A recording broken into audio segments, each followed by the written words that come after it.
We are moving on to topic 3. Before we get into lesson 1, which is also in this video, I would like to play the topic video for this topic.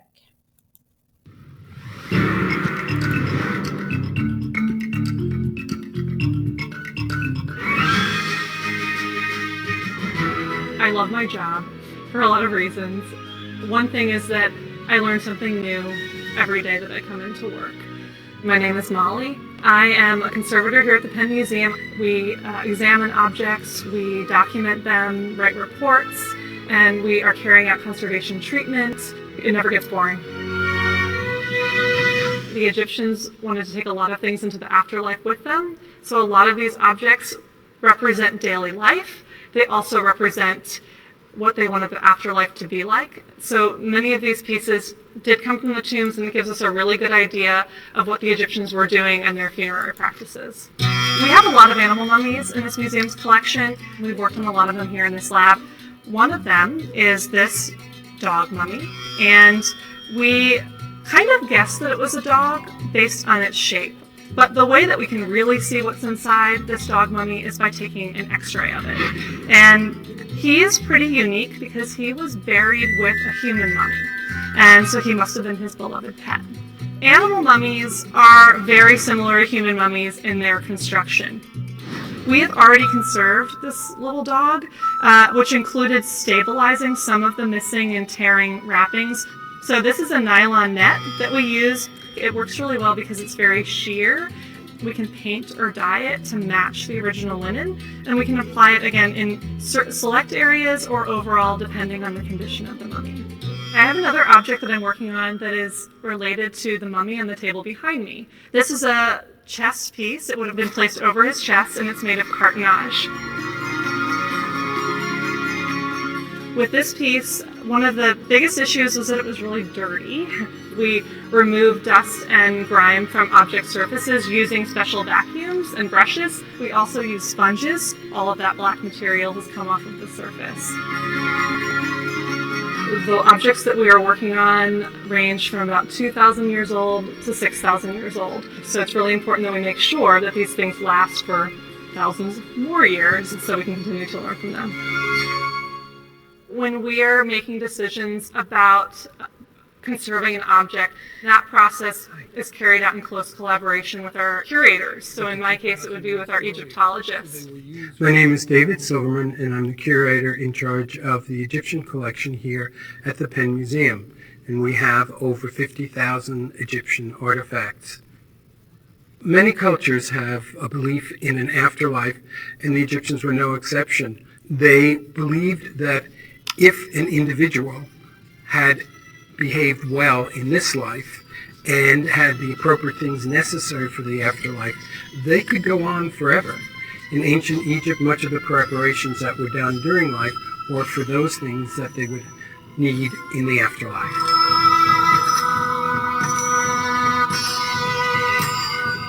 Pharaohs built the largest of the monuments because this ensured that they would be worshipped still after they had died, and therefore they would still be remembered.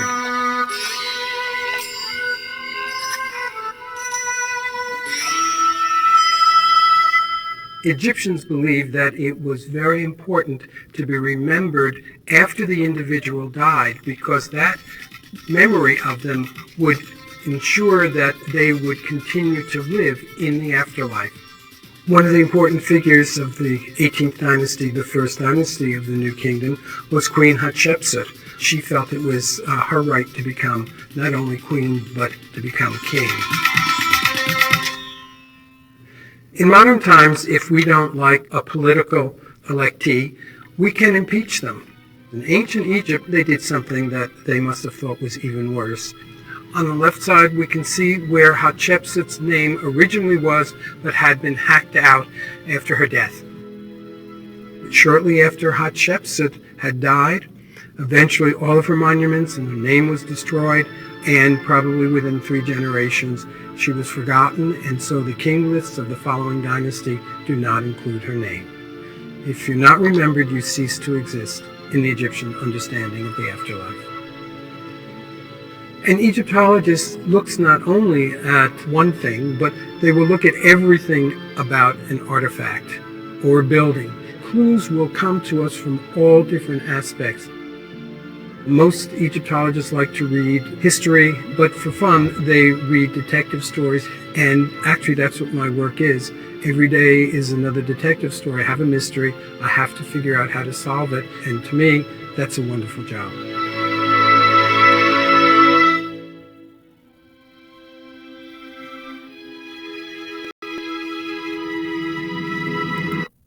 All right. So now let's go and start with lesson 1 from topic 3. If you don't already have your digital notebook open, please go into your classwork tab, and it is here right at the top, digital notebook, and this video will be with it once I am finished. Open your digital notebook, and this is what you will see. You have your 4 vocab words on page 1, and then page 2 you have 3 more vocab words.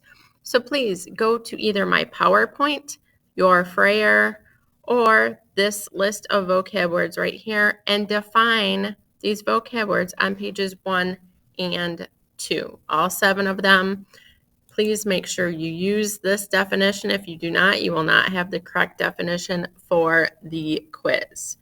Cataract, group of rocky rapids. Delta, a flat plain formed on the seabed where a river deposits material over many years. Artisan, a skilled worker who practices a handicraft.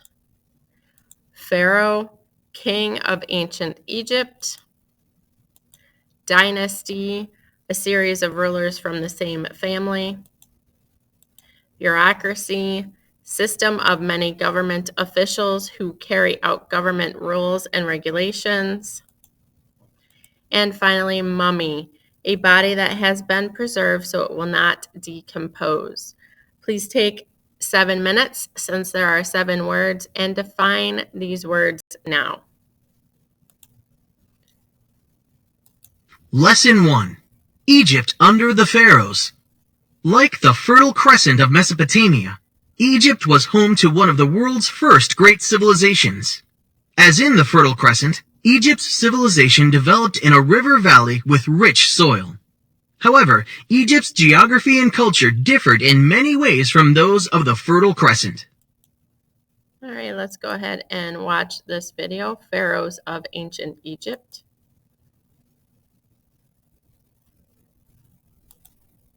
Let's talk about Egypt, one of the greatest civilizations in world history. Ever wonder how it got started? In a word, location. In ancient Egypt's case, the region's geography was a primary reason for its success. More specifically, the Nile River. The Nile is one of the world's longest rivers. Beginning in what is today the country of Sudan, it flows more than 4,000 miles north to the Mediterranean Sea. The Nile carries silt, which is fine sand or clay. Silt is key to creating fertile soil. Every year when the Nile flooded its banks, the river left behind silt, which fertilized the land. Ancient Egyptian farmers learned to build earthen walls around their fields to trap the Nile's floodwaters. The water would soak into the soil, allowing grains like wheat to grow. Early irrigation. Irrigation allowed the land to be farmed even though the region received less and less rain over time. And it's how Egyptian farmers were able to grow large surpluses of food. Egypt was a complex society, once divided into upper and lower kingdoms. Narmer, the first pharaoh, or king, united the two kingdoms and began a hierarchical system of government under the pharaoh's rule. You've probably heard of the famous King Tut. 3 other famous pharaohs were Hatshepsut, Thutmose III, and Ramses II. Politically, the pharaoh relied on a bureaucracy, a system of offices and officials that handled the government's business. Egypt's bureaucracy and system of taxation were a model for later governments that still continue today. It helps to think of Egyptian society as a pyramid, with the pharaoh presiding at the top. Just below pharaohs were nobles, priests, and officials. Next were scribes, followed by merchants and artisans, with farmers, servants, and slaves just beneath them. This system was adhered to so strictly because of Egypt's strong religious devotion. The Egyptians were a deeply religious people who saw their pharaoh as an all-powerful god-king, controlling everything and commanding loyalty. Service to this god-king would provide them with rewards after death. The Egyptians believed in many gods to whom they built temples and offered gifts. Many wealthy Egyptians were mummified after death and buried in elaborate tombs with all of the goods they might need for the afterlife. How was the Nile important to Egypt's success? All right, let's continue on with our lesson. We're going to click next one time. The Nile River Valley. The ancient Egyptians treasured the Nile River. They knew that without the Nile, their land would be nothing but a sun-baked desert of bright blue skies and dry sand. The world's longest river. The Nile is the world's longest river. It begins in East Africa and flows about 3,500 miles north to the Mediterranean Sea. This great river has two main sources, the White Nile and the Blue Nile. The White Nile flows from Lake Victoria. The Blue Nile rushes down from the highlands of present-day Ethiopia. The two rivers meet in present-day Sudan. In ancient times, northern Sudan was known as Nubia, or Kush. In Kush and Egypt, the Nile flows through the Sahara, a vast desert that stretches across most of northern Africa. Before reaching Egypt, the river in ancient times roared through 6 cataracts, or groups of rocky rapids. The rocky cataracts made it impossible for people to travel by ship upstream from Egypt. Number 1, what is the source of the Nile? Notice this is a quiz question. You will find the answer in this yellow circled text.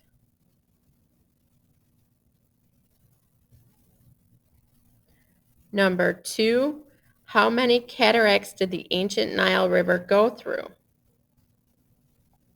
You'll find that answer in this highlighted pink text.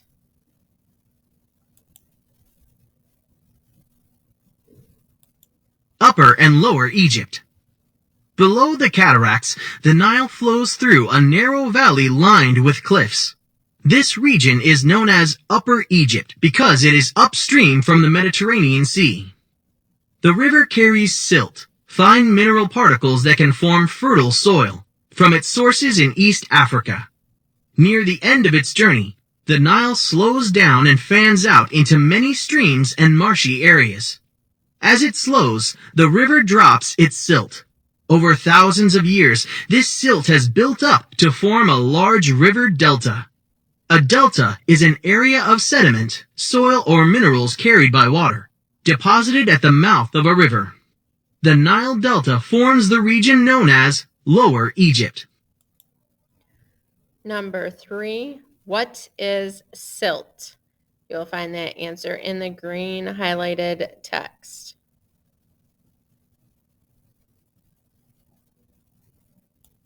Floods and the Black Land.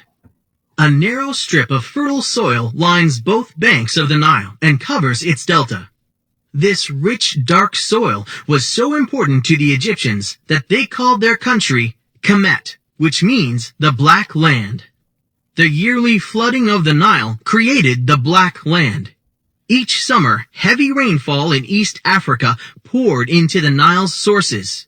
Floodwaters surged through Egypt. When the floodwaters drained away, they left behind a layer of fresh soil. However, the Nile floods were unpredictable. If too much water came, the floods could be a natural disaster that swept away soil. If too little water came, Egypt could suffer a drought or a shortage of water. Droughts could bring hunger by causing crops to fail. On either side of the Black Land lay vast deserts. Egyptians called these deserts the Red Land. Unlike the Black Land, the Red Land was a deadly place of hot, burning sands. Number 4. Egypt's Black Land was caused by what? You will find that answer in this circled yellow text, and this is a quiz question.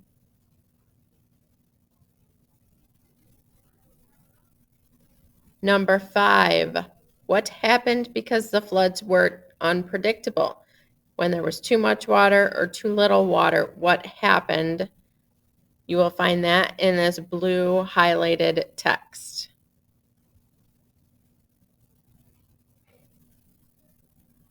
Number 6. What was the land on the side of the Black Land called? So we're not talking about the Black Land. What was the land on either side of the Black Land? You'll find that answer in this highlighted pink text.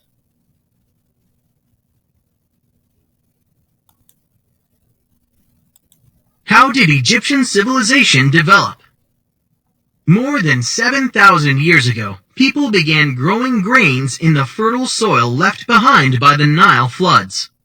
Over time, Egypt's farmers were able to grow more and more food. This food supported a growing population.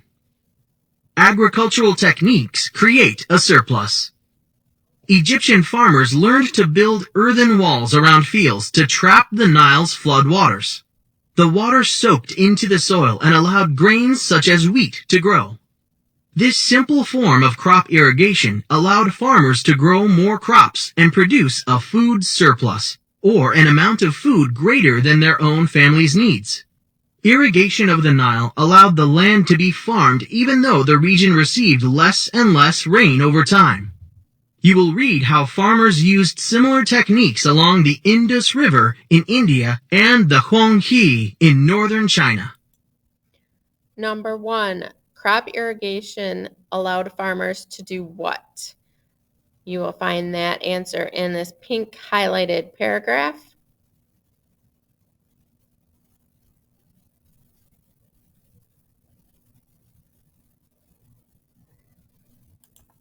Meanwhile, powerful people and families gained control over regions within Egypt. They were able to collect some of the farmers' surplus crop as taxes. How did cities develop? These local rulers used this surplus to buy rich cloth, jewelry, and luxury goods. These were supplied by merchants and artisans, or skilled workers who practice a handicraft. Farmers' production of a surplus supported these artisans. Some became full-time artisans, such as weavers or potters. Artisans and merchants began to settle around the homes of local rulers. In time, these settlements grew into cities. Egypt's cities brought together wealthy and skilled people. They became centers of culture and power. Skilled architects built impressive buildings. Artists created great works of art to decorate them. Egyptian cities grew to be large and powerful, like those in Sumer. All right, sorry about that announcement. Number 2, because of the crop surplus, do you remember what that word means? It was one of your vocab words. Because there was a surplus, the powerful people collected more taxes and then allowed the ruler to buy what else? So in this highlighted green text, you will find the answer to number 2.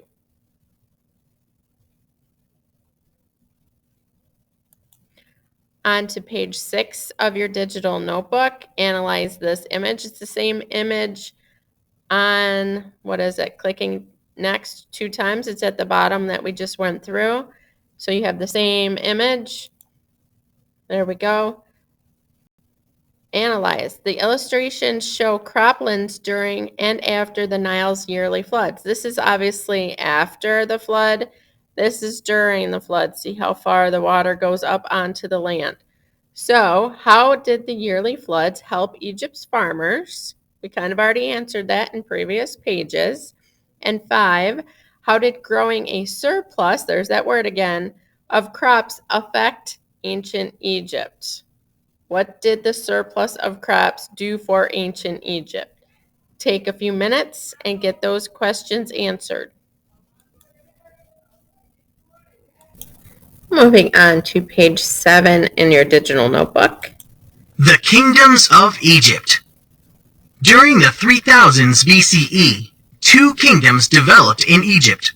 The kings of Upper Egypt wore white crowns. The kings of Lower Egypt wore red crowns. Uniting Egypt.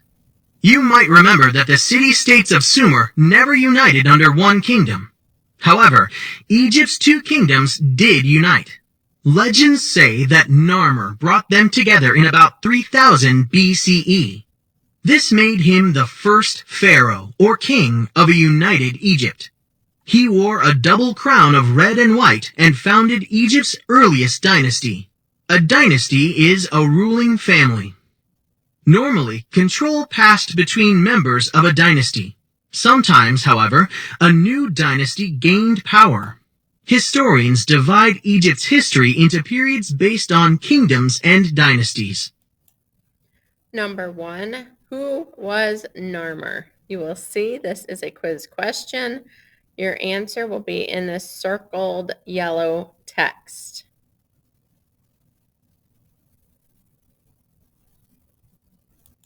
The Old and Middle Kingdoms. Historians call the period from about 2686 to 2125 BCE the Old Kingdom. Like later kingdoms, the Old Kingdom was a period of prosperity, political strength, and cultural achievement.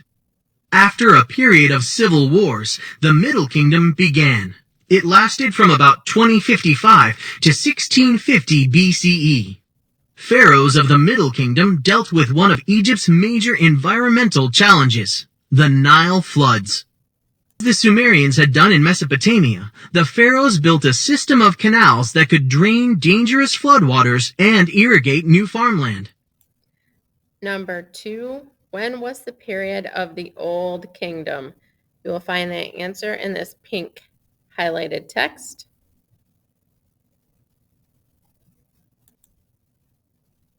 High point and decline. The New Kingdom followed more civil wars and invasions. The New Kingdom lasted from about 1550 to 1070 BCE. New Kingdom pharaohs conquered lands in Asia and Africa. This was the high point of ancient Egyptian power and prosperity. However, the New Kingdom eventually declined and broke apart. Egypt faced foreign invasions. One late dynasty gained power only with the help of the Assyrians. Still later, Egypt was conquered by the Persian Empire. In 332 BCE, the Greek army of Alexander the Great conquered Egypt. Number 3, when was the period of the New Kingdom? You will find that answer in this green highlighted text. The political order in Egypt. The pharaoh relied on a bureaucracy, or a system of offices and officials that handled the business of government. The head of Egypt's bureaucracy was an official called the vizier. The bureaucracy collected taxes from farmers. Farmers paid these taxes mainly in the form of surplus crops.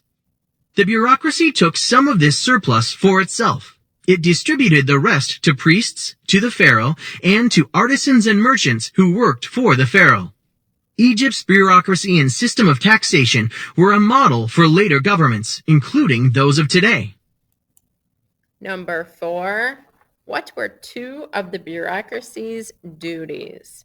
You will find that 2 things the bureaucrats did in this pink highlighted text.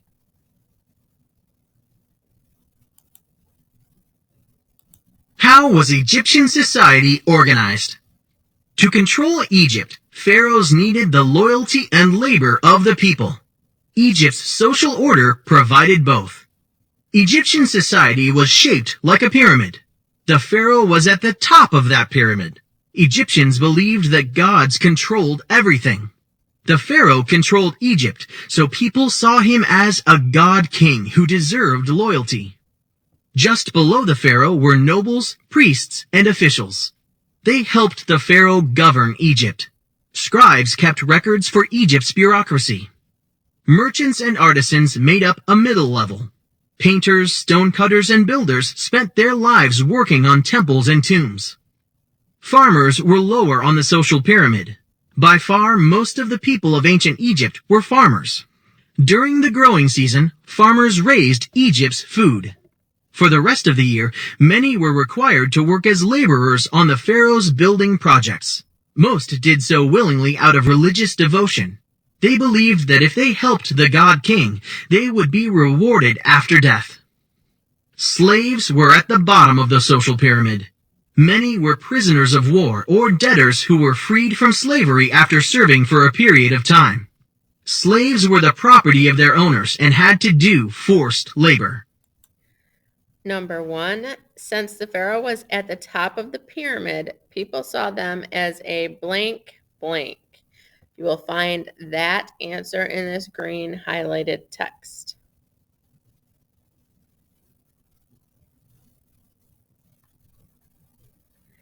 Number 2, starting at the top, rank the Egyptian social pyramid. There are 5 classes. The ones at the top are the most important and most powerful, and then it works its way down to the farmers, servants, slaves at the bottom.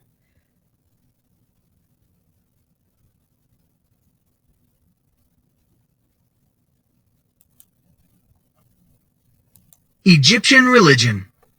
Religion played an important role in the life of the people of Egypt. They believed that their gods controlled everything from the flooding of the Nile River to the death of a child.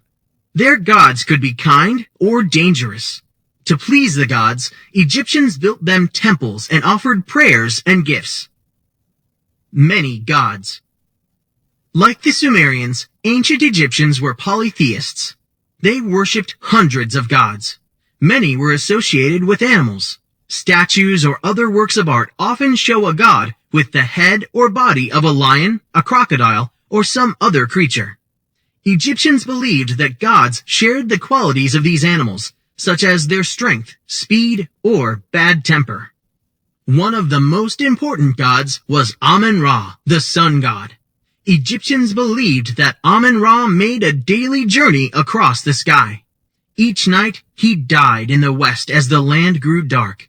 Each morning, he was reborn in the east as the sun rose. Osiris was the god of the underworld, or the world of the dead. According to Egyptian legend, Osiris was killed and chopped into pieces by a rival god named Seth. Isis, the wife of Osiris, was the mother goddess of Egypt. She moved heaven and earth to help her husband. Isis found the pieces of Osiris's body and brought her husband back to life. Isis represented love, caring, and protection. Egyptians looked to Isis for protection in both life and death. Horus was the son of Isis and Osiris. Egyptian legends tell of great battles between Horus and Seth. When Horus defeated Seth, he united the two lands of Egypt. As a result, every pharaoh was thought to be Horus in human form. Number 1, Amun-Ra, Isis, and Horus were what? You will find your answer in the circled yellow text.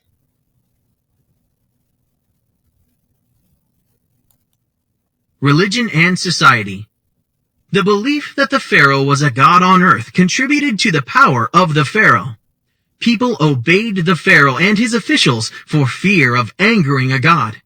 Priests were also powerful because Egyptians thought priests could help a person gain favor with the gods.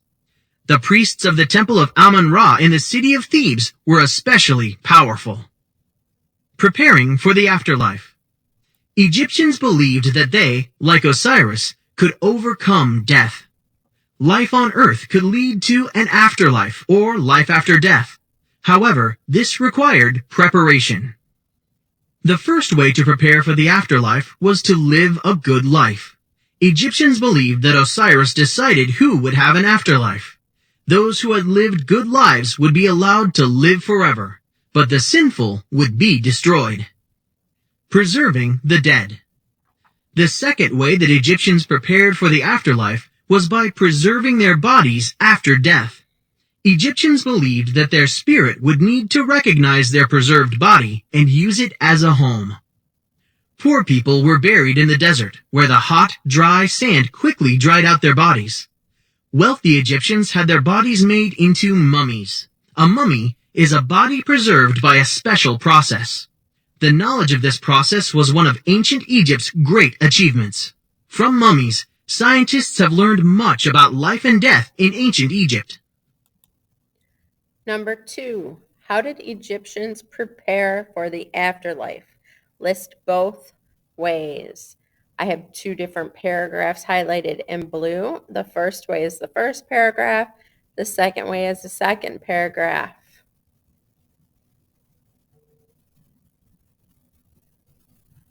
Number 3, why were the poor people buried in the desert? In this green highlighted text, you will find out why they were buried and not mummified.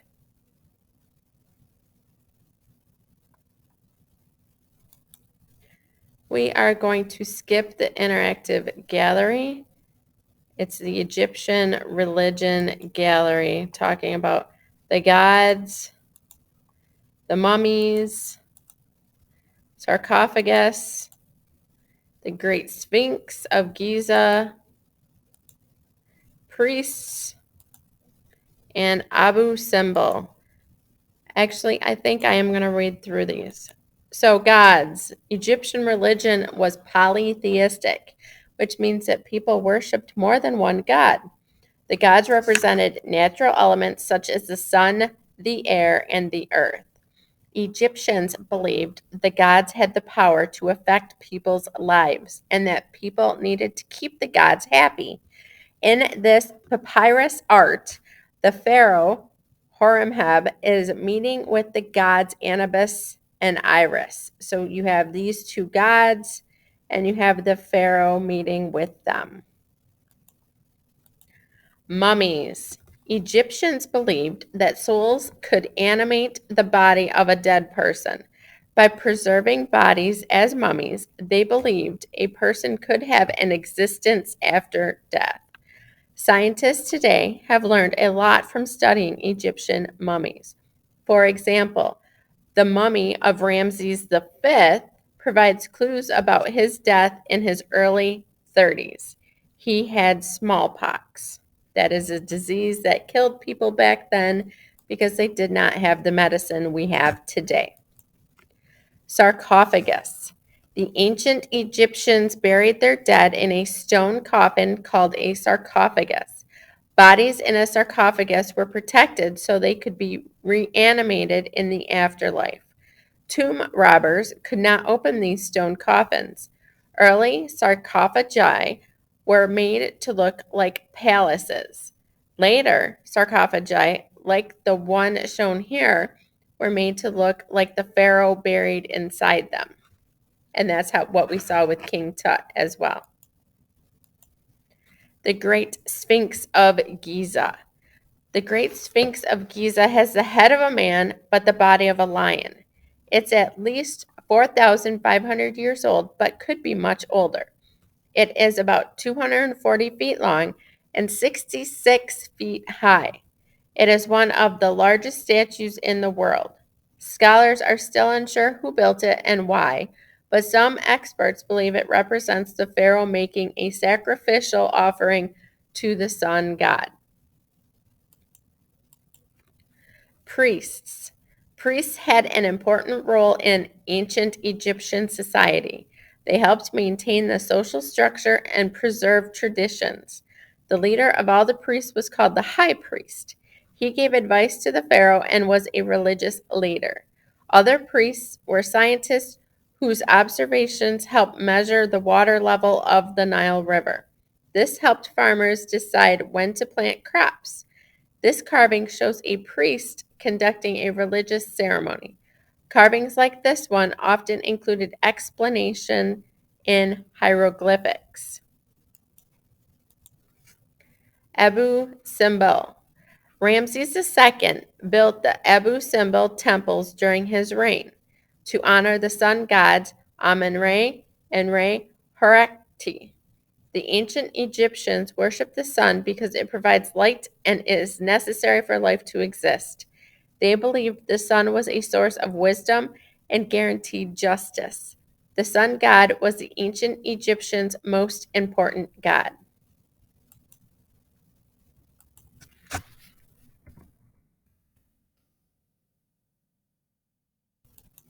Great rulers.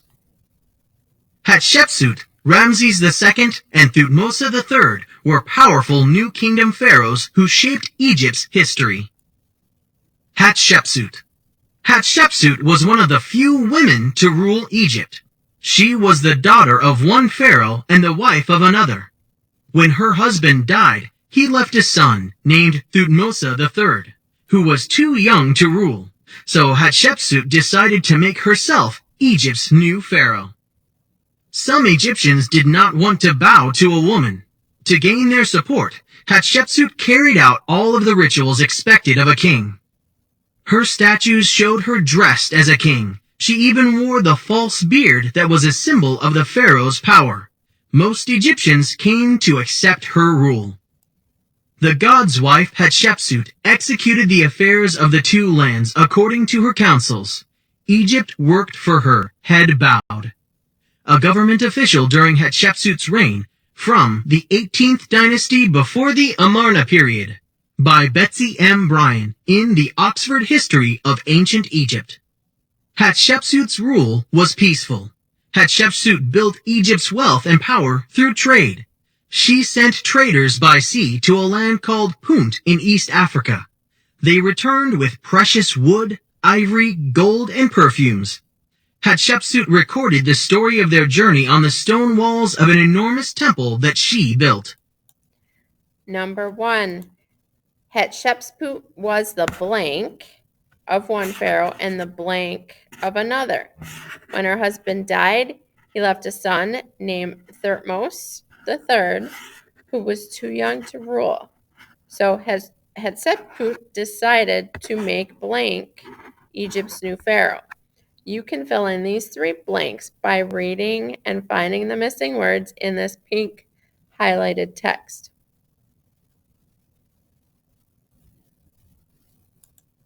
Thutmose III. When Hatshepsut died, Thutmose III became the ruler of Egypt. Unlike Hatshepsut, he used war to strengthen and increase the size of the Egyptian empire. He conquered land in Africa, Palestine, Syria, and the Fertile Crescent. His conquests gave Egypt more wealth, power, and prestige. Ramses II. Ramses II, who ruled about 150 years after Thutmose III, also used war to build Egypt's wealth and power.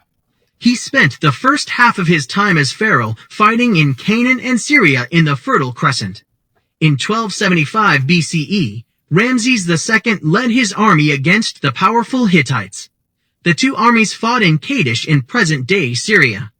Ramses II lost many soldiers to the Hittites in the Battle of Kadesh. He later made peace with the Hittites by agreeing on a border. Ramses II was a great builder. During his reign, he built more monuments than any other pharaoh. All right, you might have noticed that this question has changed. I had the wrong question in here.